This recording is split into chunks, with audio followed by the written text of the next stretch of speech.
Bismillahirrahmanirrahim. Rabbi shrah li sadri wa yassir li amri. Lisani yafqahu qawli. Assalamualaikum warahmatullahi wabarakatuh. Al-Fatihah. A'udzu billahi minasy syaithanir rajim. Bismillahirrahmanirrahim. Ar-Rahman. Iyyaka na'budu wa iyyaka nasta'in. Shiratal ladzina an'amta 'alaihim ghairil maghdubi 'alaihim. Alhamdulillahi Rabbil Alamin. Wassalatu wassalamu ala ashrafil anbiya'i wal mursalin wa ala alihi wa ashabihi ajma'in. Subhanaka la ilma lana illa ma 'allamtana innaka antal alimul hakim. Rabbi shrah li sadri wa yassir li amri wahlul 'uqdatam min lisani yafqahu qawli, amma ba'd. Alhamdulillah, pertamanya kita panjatkan rasa syukur yang tidak terhingga kerana dengan taufik dan hidayahnya Allah Subhanahu wa taala memberikan ruang, peluang dan kesempatan untuk sama-sama kita hadir di Masjid Nur Saadah ini, untuk sama-sama kita duduk dalam majlis ilmu, dan insya-Allah kita akan melaksanakan sembahyang Jumaat, salat Jumaat berjemaah insya-Allah. Mudah-mudahan amal kita ini diberkati oleh Allah Subhanahu wa taala.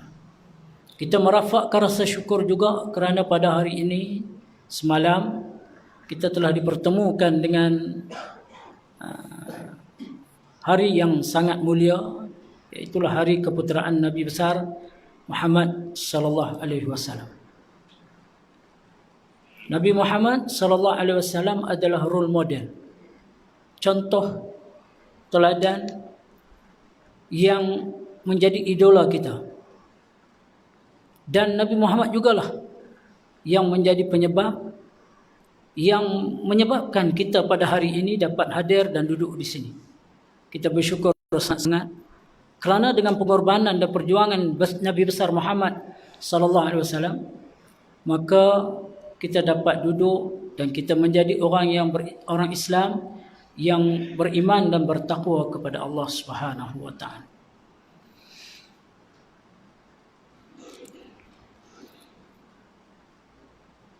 Para sahabat pernah bertanya kepada Sayyidatina Aisyah, "Wahai Aisyah, bagaimanakah akhlak Nabi sallallahu alaihi wasallam?" Maka dijawab Sayyidatina Aisyah, "Kana khuluquhu khuluqul Quran." Adalah akhlak Rasul sallallahu alaihi wasallam itu adalah Al-Quran. Kana khuluquhu khuluqul Quran. Lalu ulama memberikan tafsiran dan kupasan, akhlak Rasulullah itu ialah Al-Quran dengan makna Al-Quran yang tercatat dalamnya segala perintah daripada Allah Subhanahu wa taala. Segala larangan dan tegahan yang tercatat dalam Al-Quran itu adalah akhlak Rasulullah, yang mana Rasul sallallahu alaihi wasallam tidak pernah meninggalkan satu pun perintah daripada Allah Subhanahu wa taala. Apa saja perintah di dalam Al-Quran, Nabi Muhammad sallallahu alaihi wasallam telah pun melaksanakannya. Dan apa saja tegahan dan larangan yang tercatat dalam Al-Quran, Rasulullah tidak melakukannya, bahkan meninggalkannya. Maka sebab itulah Rasulullah disebut sebagai insan kamil, insan yang sempurna, yang maksum, yang tidak ada dosa. Sebab Rasulullah dididik, ditarbiyah oleh Allah Subhanahu wa taala sejak kecil. Setelah kita pelajari sejarah bagaimana baginda adalah anak yatim yang kehilangan kedua ibu bapanya, baginda telah dididik dan ditarbiyah oleh Allah Subhanahu wa taala. Maka sebab itulah kana khuluquhu khuluqul Quran. Itu yang pertama. Dan disebut juga Dalam Al-Quran, laqad kana lakum fi Rasulillah uswatun hasanah. Sesungguhnya pada diri Rasulullah itu contoh teladan yang terbaik. Yang kita nak ikut, yang kita nak jadikan panduan dalam kehidupan kita, dalam kita menjalani kehidupan kita sebagai hamba Allah, maka akhlak yang kita nak ikut, cara yang kita nak ikut, modul yang kita nak ikut, mestilah yang ditunjuk oleh Rasul sallallahu alaihi wasallam. Kerana Al-Quran menyebut laqad kana lakum fi Rasulillah uswatun hasanah, contoh teladan yang terbaik. Itu yang kedua. Yang ketiga, Nabi sebut innama bu'istu liutammima makarimal akhlaq. Sesungguhnya aku diutuskan adalah untuk menyempurnakan akhlak yang terbaik. Maknanya Rasulullah diutuskan di tengah-tengah masyarakat jahiliah, masyarakat yang dengan agaknya, dengan judinya, dengan zinanya, dengan membunuh anak, menanam anak hidup-hidup, dan segala kemaksiatan, segala kekufuran berlaku. Maka Rasulullah diutuskan di tengah-tengah masyarakat yang jahiliah untuk menyempurnakan akhlak yang terbaik. Yang inilah yang kita nak ikut dan kita nak contohi, yang kita nak ambil teladan bersempena dengan keputeraan Nabi sallallahu alaihi wasallam. Kita nak ambil satu sahaja, satu contoh dalam masa yang ringkas ini, insya-Allah 10 ataupun 15 minit ni. Mungkin 10 minit saja aku tak sempat. Saya nak ambil contoh yang cukup ringkas, iaitu yang disebut dalam Al-Quran. Masalul mu'minin kamasalin nahli. Perumpamaan orang mukmin itu seperti mana lebah, dalam surah An-Nahl. Surah lebah. Dalam Al-Quran ada 114 surah, dan dalam 114 surah itu ada 5 surah yang dinamakan dengan nama binatang. Tuan-tuan, 114 surah, ada 5 surah dalam Quran yang dinamakan dengan sempurna nama binatang. Yang pertama yang selalu kita baca, Al-Baqarah. Al-Baqarah iaitu sapi betina ataupun lembu.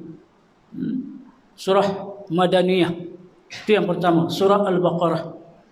Surah yang kedua An-Nahli, surah lebah yang kita nak cerita pada tengah hari ini. Surah yang ketiga An-Namli, surah semut. Surah semut cerita bagaimana pertemuan Nabi Sulaiman yang mendengar perbicaraan semut, surah An-Namli.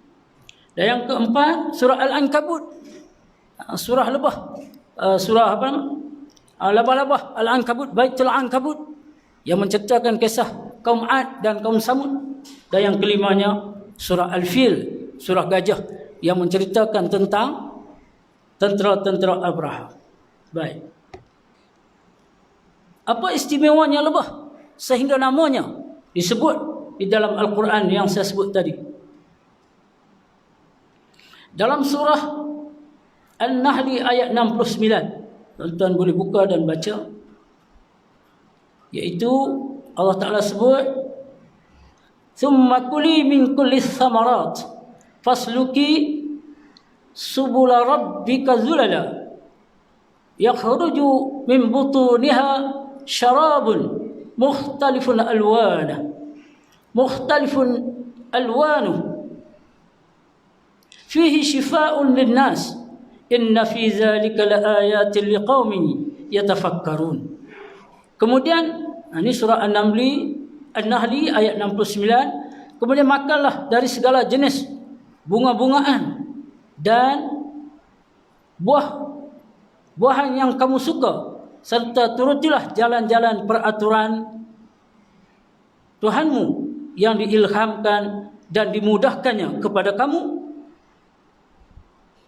Dengan itu akan keluarlah dari dalam badannya minuman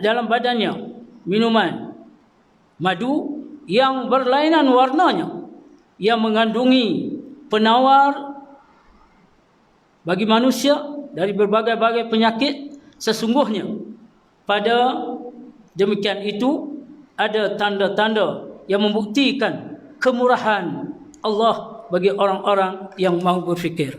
Maknanya Allah ciptakan lebah untuk kita berfikir, dan bila kita sebut lebah, maka di sana Ternampak dalam fikiran kita, tentulah madu, lebah makanan yang dihasilkan. Memang perangai lebah ini, dia makan manis-manisan dan dihasilkan madu yang menjadi penawar kepada segala penyakit. Antara ciri-ciri istimewa lebah menghasilkan makanan untuk manusia. Sebab Allah ciptakan makhluk-makhluk lain, binatang untuk manusia. Apa makanan? Tentulah madu yang kita nikmati, sedap, manis, penawar batuk, meningkatkan sel darah dan meningkatkan sel darah merah dalam badan dan juga menjadi bahan penting dalam kosmetik. Maknanya hebatnya lebah ini menghasilkan makanan. Itu ciri yang pertama. Ciri yang kedua lebah, sekali lagi kita akan cerita pengajaran secara ringkas. Lebah ni adalah binatang yang rajin bekerja. Seekor lebah boleh melawat 50 hingga 100 kuntum bunga setiap hari. Binatang yang paling sibuk di dunia, 2 juta bunga dilawati sehari untuk menghasilkan 1 pound madu lebah. Hebat. Yang pertama tadi saya habaq, lebah menghasilkan madu, makanan untuk manusia, dan lebah adalah binatang yang rajin bekerja. Yang ketiga, lebah ni dia ada 5 mata. Mata compound 2, kemudian mata primitif yang di tengah kepala dia, fungsi dia untuk mengesan cahaya ketika dia terbang. Tapi bila kita tengok lebah, kita nampak 2 saja. Rupanya dia ada mata. Kenapa dan mengapa? Kita akan cerita. 4. Kemahiran unik lebah ini ialah membina sarangnya. Sarangnya dengan simetri yang sama, hexagon, bentuk sarang dia tu, yang tersusun, kemas, menggambarkan bahawa lebah ini seekor binatang yang sangat cekap dengan matematik dia. Dia boleh susun sarang dia cukup sama, simetrinya, hexagonnya sama, tak kurang pun walau sedikit. Maknanya ada orang yang mentarbiah dan mendidiknya untuk dia cekap matematik. Dan yang kelima, ciri dia haiwan yang kurang tidur, rajin bekerja, tidur sekejap, dan lebah ini mati kerana keletihan bekerja. Ini ciri-ciri lebah. Apa iktibar yang kita nak ambil daripada lebah ini? Lebah hasilkan madu, makanan yang berkhasiat dan bermanfaat kepada manusia. Punca dia makan benda-benda yang elok, manis-manisan, bunga. Maka dia menghasilkan madu yang bermanfaat untuk manusia. Maka kita sebagai manusia, kita boleh mengambil iktibar bahawa manusia yang bermanfaat dan dapat menyebarkan kebaikan adalah berpunca daripada makanan yang dia makan halalan tayyiban. Pasal apa berlaku kemaksiatan? Kenapa berlaku kemungkaran? Kerana mungkin makanan yang dimasukkan ke dalam jasadnya makanan yang tidak halal dan tidak tayyibah. Itu pengajaran yang kita boleh ambil yang pertama. Yang kedua, tuan-tuan, saya ringkaskan sebab masa kita binatang yang sopan, yang tidak merosakkan apa-apa walaupun ranting kayu. Tengok perangai lebah ni. Dia hinggap di bunga sedut madu, dia tidak akan mematahkan daun dan ranting yang ada pada pokok. Dia ambil kepentingan sekadar perlu manisan yang ada di pada bunga, tapi dia tidak merosakkan alam sekeliling dia. Maka pengajarannya, kita harus menjadi insan yang baik dalam kehidupan kita, yang bermanfaat kepada orang lain dan yang tidak suka menyakiti hati orang lain, menyusahkan orang lain dalam erti kehidupannya. Dia sebagai orang yang beriman dan bertakwa, dia mengambil iktibar daripada perangai lebah. Dia jadi orang yang tidak suka menyusahkan orang lain, menzalimi orang lain, menyakiti orang lain. Inilah iktibar yang Allah Ta'ala hendak kita berfikir dengan tafakkaru fi khalqillah wala tafakkaru fi zatillah. Berfikir apa yang Allah Ta'ala cipta, jangan berfikir tentang zat Allah. Yang ketiga, haiwan yang tinggi harga diri. Lebah ni, dia tidak mengganggu dan diganggu. Dia tak suka orang ganggu dia dan dia tak suka mengganggu. Apabila terancam, barulah dia mengeluarkan sengat. Maksudnya, orang beriman, begitulah sikap dia. Dia tidak akan mengganggu orang lain. Dia tidak akan menzalimi orang lain. Dia tidak akan mengancam orang lain. Tapi kalau diri dia terancam, dia berhak mempertahankan hak dia sehingga dia mati syahid. Berjihad, mempertahankan hak Islam. Berjihad, mempertahankan hak diri dia dan keluarga dia. Maka dia mati syahid. Inilah perangai lebah. Dia tak kacau orang. Dia tak akan sengat orang kalau kita tak ganggu, tak mengancam dia. Dan yang keempat, haiwan yang rajin bekerja dan badannya kecil untuk hasilkan madu. Maka jadilah manusia yang rajin supaya kita tidak malu kepada lebah walaupun badan kecil tetapi rajin bekerja.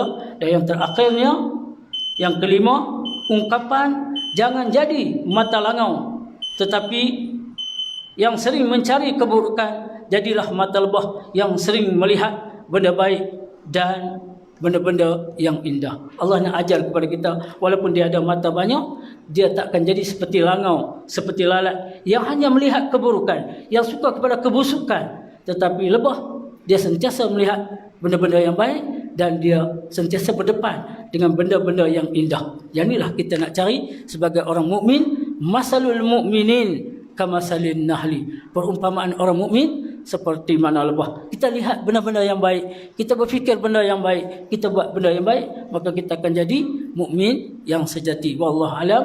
Mudah-mudahan apa yang baik itu milik Allah Subhanahu Wa Taala yang dapat kita manfaatkan. Yang lemah itu adalah kelemahan diri saya. Wassalamualaikum warahmatullahi wabarakatuh.